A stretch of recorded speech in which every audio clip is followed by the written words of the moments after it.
तो आइए आज कथा भक्ति रस पर एक बहुत ही प्यारा कथा लेकर के आप लोगों के सेवा में उपस्थित हूँ, जिसे श्रवण करने मात्र से मन की भ्रांति मिट जाएंगे और शांति प्राप्त करेंगे। तो आज की जो कथा है देवऋषि नारद के एक आचार्य में 12 आचार्यों में देवऋषि नारद एक परम आचार्य है, गुण कीर्तनों का आचार्य है। तो आइए आज की कथा देवऋषि नारद की सुने। प्रज्ञात सवीर्याणि तीर्थपाद प्रियश्रव आहुत्येव मे श्रीगहम दर्शनम जाति चेतसी। स्वयं देवऋषि नारद जी ने अपनी स्थिति के विषय में कहा है, जब मैं उन परम पावन चरण उदार हृदय वाले प्रभु के गुणों का गान करने लगता हूँ, तब वे प्रभु अविलंब मेरे चित्त में बुलाए हुए की भांति तुरंत प्रकट हो जाते हैं। श्री नारद जी नित्य परिवारजक है। उनका काम ही है अपनी बीना के मनोहर झंकार के साथ भगवान के गुणों का गान करते हुए सदा पर्यटन करना, घूमते रहना। वे कीर्तन के परमाचार्य है, भागवत धर्म के प्रधान 12 आचार्यों में है और भक्ति सूत्र के निर्माता भी है। साथ ही उन्होंने प्रतिज्ञा भी की है कि संपूर्ण पृथ्वी पर घर घर एवं जन जन में भक्ति की स्थापना करने की निरंतर वे भक्ति के प्रचार में ही लगे रहते हैं। तो पूर्व कल्प में नारद जी उपबरहन नामक के गंधर्व थे। बड़े ही सुंदर थे शरीर से और अपने रूप के ऊपर गर्व भी था उन्हें। एक बार भगवान ब्रह्मा के यहाँ सभी गंधर्व किन्नर आदि भगवान का गुण कीर्तन करने का एकत्र हुए। उस समूह में उपबरहन स्त्रियों को साथ लेकर के गए।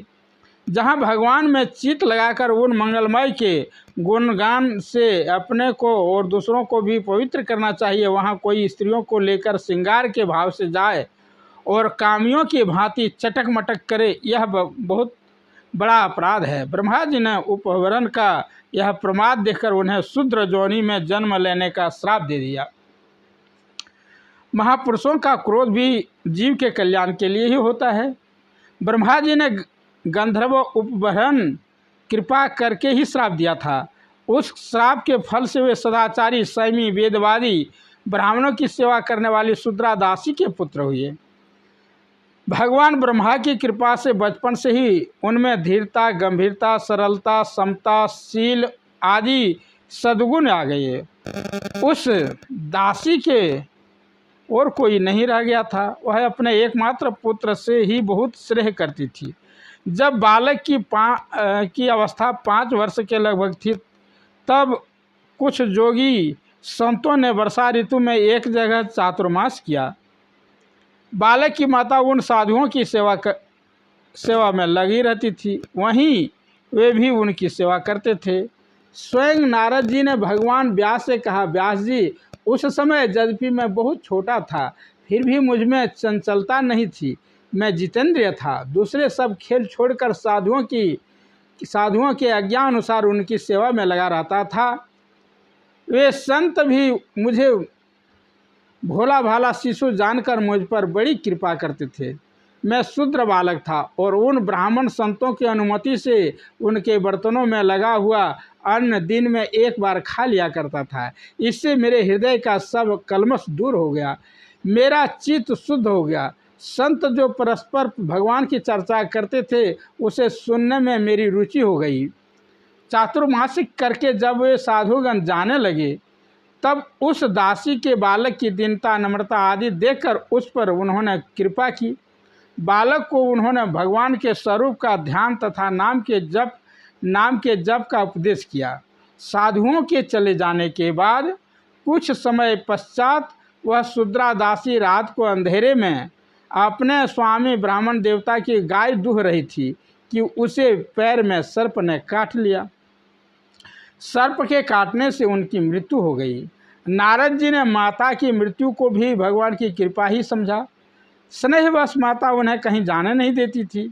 माता का वात्सल्य भी एक बंधन ही था जिसे भक्तवत्सल प्रभु ने दूर कर दिया। 5 वर्ष की अवस्था थी, न देश का पता था और न काल का। नारद जी दयामय विशंभर के भरोसे ठीक उत्तर की ओर वन के मार्ग में चल पड़े। बढ़ते ही गए। बहुत दूर जाकर जब वे थक गए तब एक सरोवर का जल पीकर उसके किनारे पीपल के वृक्ष के नीचे बैठकर साधुओं ने जैसा बताया था वैसा ही भगवान का ध्यान करने लगा। ध्यान करते समय एक क्षण के लिए सहसा हृदय में भगवान प्रकट हो गए। नारद जी आनंद मग्न हो गए, परंतु वह दिव्य झांकी तो विद्युत की भांति आई और चली गई। अत्यंत व्याकुल हो बार बार नारद जी उसी झांकी को पुनः पाने की प्रयत्न करने लगा।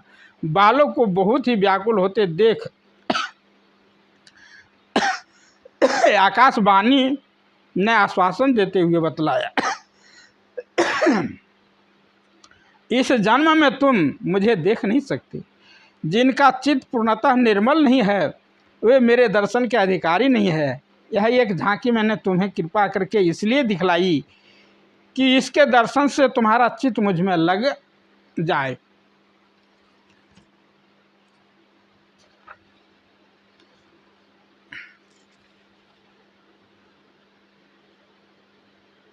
नारद जी भगवान की वह आकाशवाणी सुनकर वहाँ भूमि में मस्तक रखकर दयामय प्रभु के प्रति प्रणाम किया और वो भगवान का गुण गाते हुए पृथ्वी पर घूमने लगे। समय आने पर उनका वह शरीर छूट गया। उस कल्प में उसका फिर जन्म नहीं हुआ। कल्पांत में वे ब्रह्मा जी में प्रविष्ट हो गए। सृष्टि के प्रारंभ में ब्रह्मा जी के मन से प्रकट हुए। वे भगवान के मन के अवतार है। नारद जी भगवान के मन ही नारद है। दयामय भक्तवत्सल प्रभु जो कुछ करना चाहते हैं देवऋषि के द्वारा वैसे ही चेष्टा होती है। तो नारद जी प्रहलाद जी जब माता के गर्भ में तभी गर्भस्थ बालक को लक्ष्य करके देवऋषि ने उस दैत्य सम्राज्ञी को उपदेश किया था। देवऋषि की कृपा से प्रहलाद जी को वह उपदेश भूला नहीं। उसी ज्ञान के कारण प्रहलाद जी में इतना दृढ़ भगवत भक्ति और विश्वास हुआ। इसी प्रकार ध्रुव जब सतोली माता के वचनों से रूठकर वन में तप करने जा रहे थे तब मार्ग में उन्हें नारद जी मिले। नारद जी ने ही ध्रुव को मंत्र देकर उपासना की पद्धति बतलाई। प्रजापति दक्ष के हर्यस्व नामक 10,000 पुत्र पिता की आज्ञा से सृष्टि विस्तार के लिए तप कर रहे थे। देवऋषि ने देखा कि ये शुद्ध हृदय बालक तो भगवत प्राप्ति के अधिकारी है, अतः उन्हें उपदेश देकर नारद जी ने उनको विरक्त बना दिया। दक्ष प्रजापति इस समाचार से बहुत दुखी हुए। उन्होंने दूसरी बार 1,000 पुत्र उत्पन्न किए। ये सबलास्व नामक 10 पुत्र भी तप में लगे और इन्हें भी कृपा करके देवऋषि ने भगवान मार्ग पर अग्रसर कर दिया।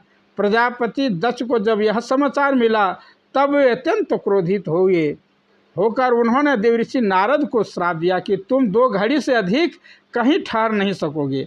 नारद जी ने श्राप को सहर्ष स्वीकार कर लिया। उन्हें इसमें तनिक भी क्षोभ नहीं हुआ, क्योंकि वो तो इसे अपने आराध्य प्रभु की इच्छा समझकर संतुष्ट हो रहे थे। देवऋषि नारद जी वेदांत, योग, ज्योतिष, वैद्यक, संगीत और शस्त्रादि अनेक विद्याओं के आचार्य हैं और भक्ति के तो वे मुख्य आचार्य है।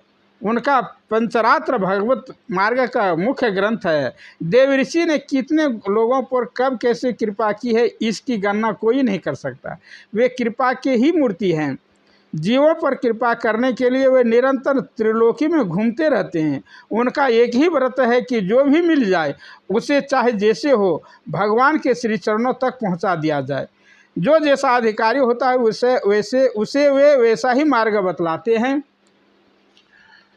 तो प्रहलाद तथा ध्रुव को उनके अनुसार, हिरण्यकश्यप तथा कंस को उनके अनुसार मार्ग उन्होंने बताया।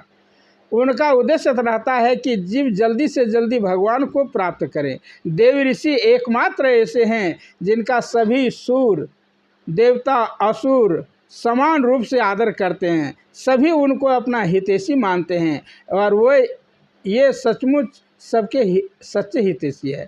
भगवान व्यास जब वेदों का विभाजन तथा महाभारत की रचना करके भी प्राणियों की कल्याण कामना से खिन्न हो रहे थे, तब उन्होंने भागवत तत्व का उपदेश करते हुए नारद जी ने बताया, यह वाणी नहीं है जिसके विषय विचित्र पदों में त्रिभुवन पावन श्री हरि के जसों का वर्णन न हुआ हो, वह कौवों का तीर्थ है। जहाँ मान सरोवर बिहारी सुशिक्षित हंस क्रीड़ा नहीं करते, अर्थात जैसे घृणित विष्ठा पर चोंच मारने वाले कौवों का समान मलिन विषयानुरागी कामी मनुष्यों का मन उस वाणी में रमता है, वैसा ही मानसरोवर में विहरण करने वाले राजहंस समान परमहंस भागवतों का मन उसमें कभी नहीं रमता। उस वाणी को बोलना तो संसार पर वज्रापात करने के समान तथा लोगों को पाप मग्न करने वाले हैं, जिसके प्रत्येक पद में भगवान के मंगलमय नाम एवं जस नहीं है, जिनको साधुजन सुनते हैं, गाते हैं और वर्णन करते हैं। भगवान की भक्ति भावना से शून्य निर्मल निरंजन निष्कर्म्य ज्ञान भी शोभा नहीं देता, फिर वह सदा कल्याणकारी कर्म तो कैसे शोभा दे सकता है। जो निष्काम भाव से भगवान को समर्पित नहीं कर दिया गया। भगवान श्री कृष्ण ने नारद जी के गुणों का प्रशंसा करते हुए एक बार राजा उग्रसेन से कहा था,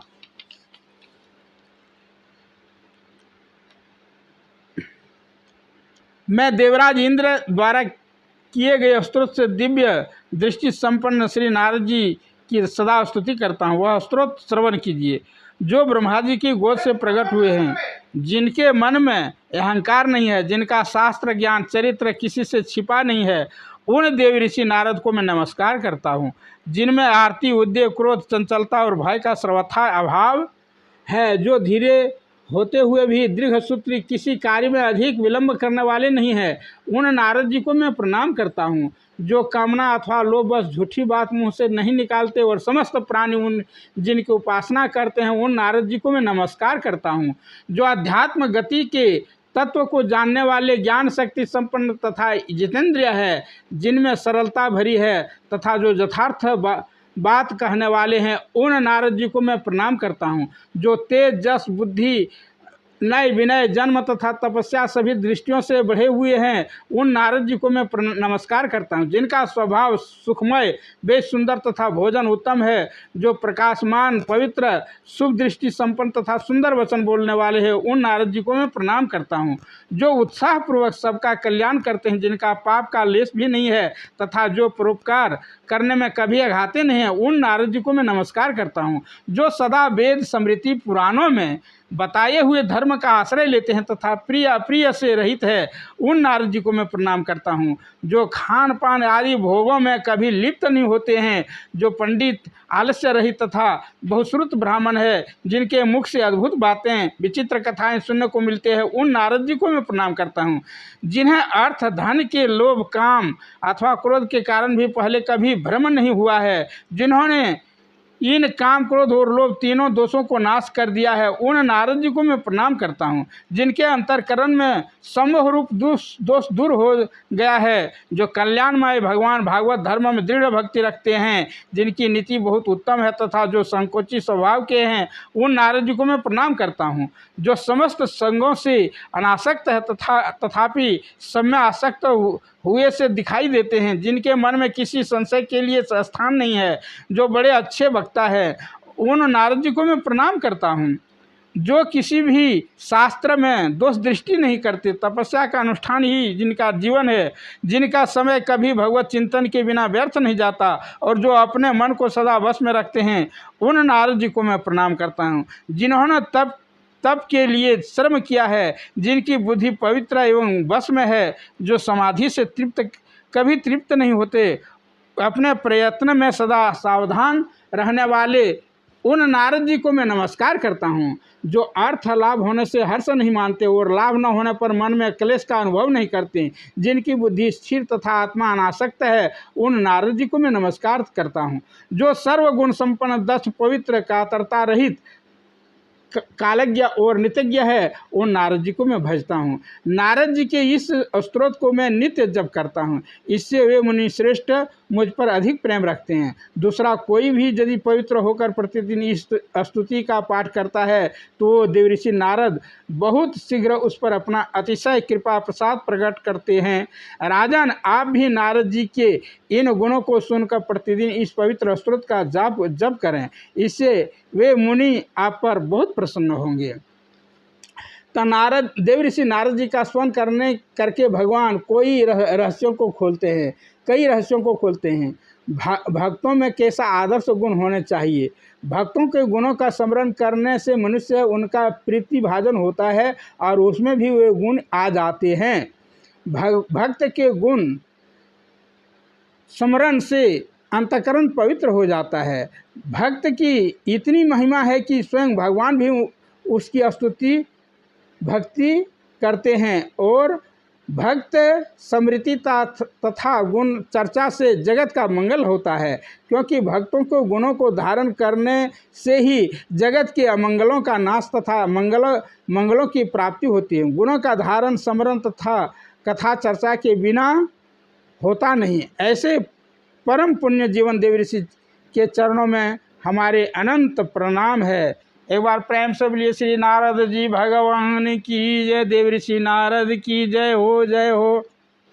और जय सिया राम, राम जय सिया राम, जय सिया राम, राम जय सिया राम। तो आज की जो कथा है श्री नारद जी के श्री चरणों में प्रणाम करते हुए ये कथा को यहीं पर आज की कथा को विराम देता हूँ। और ये कथा को जितने मेरे कथा भक्ति रस से जुड़े हुए श्रोता भाई बहन हैं वो लाभान्वित हो और भगवान के चरणों में प्रीति बढ़े।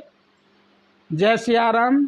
श्री सद्गुरु नारायण भगवान बापू मुरारी के श्री चरणों में बारंबार प्रणाम।